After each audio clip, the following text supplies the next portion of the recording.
We've done it. We won. Fabulous victory. It's a great victory. It shows what we can do when we come together, when we join the union and we stand up for our members and get the strength of the union round them. Solidarity forever! Solidarity forever! Solidarity forever! For the union makes us strong. And they were very angry members. They knew they were entitled to agenda for change, but they had been ignored for a long time in terms of getting it implemented in North Devon Health. So we said to those members, and we agreed, that the only way we were going to get implementation of agenda for change was by organising and by going out and talking to the staff and asking them to join the union, not only to join the union but actually to organise within the union and to get active and get involved. 81% of membership actually participated in that ballot and 97% voted yes for industrial action. On the second day of the industrial action, snow had been falling for more than 24 hours then.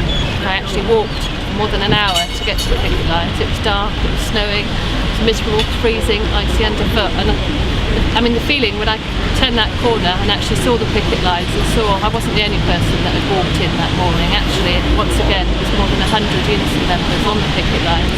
They'd all walked in, the roads were impassable in terms of the weather. They'd walked in, some of them up to 6 miles, but actually to show their unity, their strength, and they were now part of an organising union, and that was absolutely fantastic. There was 103 people were out there in the snow and the cold. For the last 3 years we seem to get nowhere for agenda for change. So we, as a last resort, we took strike action. You may know me as the Mayor of Bideford, but my wife, the Mayoress, is Amanda, who works on one of the psychiatric wards as one of your fellow workers. I know that she works incredibly hard, her colleagues all work incredibly hard up there. That hospital is in the top 10%, is one of the cleanest in the country. And frankly, the way that they've been treated up there for what they have achieved is appalling. I know an awful lot of the strikers took a great deal of time and worry and concern as to whether they could actually afford to strike in the first place. And I have to say, Unison have been superb in their support of those strikers. I took strike action because I believe that everybody should be on the same rate of pay, have sick pay, and just have a general better standard of living.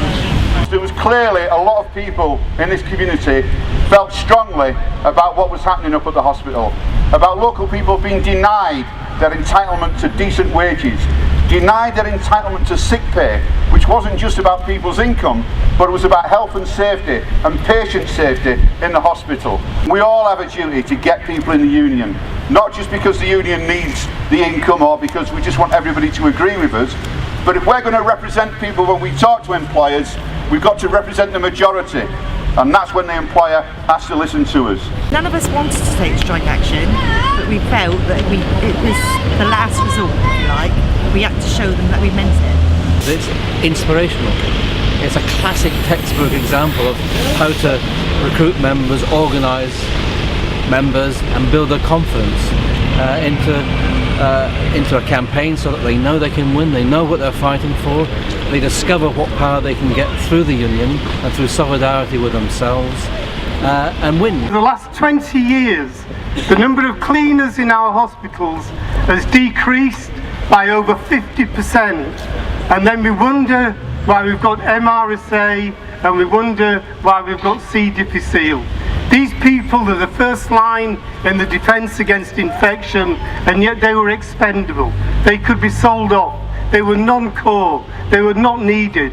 Well, I'm telling you as General Secretary of Unison, we will defend these workers with all our might, everywhere in the country. We have action like this will go on until we get workers back in house, till people are back in the health service. And while they're in the private companies, they will be paid with the rate for the job. And it's not about holding this country to ransom, it's about dignity and it's about respect. Our workers, our members, they're not the aristocracy of the working class, but we expect them to be treated fairly. They deliver for our communities, and we expect our communities and our health service to deliver for them. This dispute shows more than anything that unions are needed. We're needed in the health service, we're needed throughout public services, and if there's a message to government, do not cut back on our health service. Do not cut back on our public services. If anybody's got to pay the price of this recession, it should not be our public service workers. They've delivered. It's not their fault, and the bankers should be made to pay and not our workers. I say to all other Sodexo workers that aren't being treated fairly to unite together, get together, because your voice is louder. The bigger you are as a group, the louder your voice can be heard. Any Sodexo workers who find themselves in a similar situation should join unison. You need to stick together. We've done it. We won. Solidarity forever.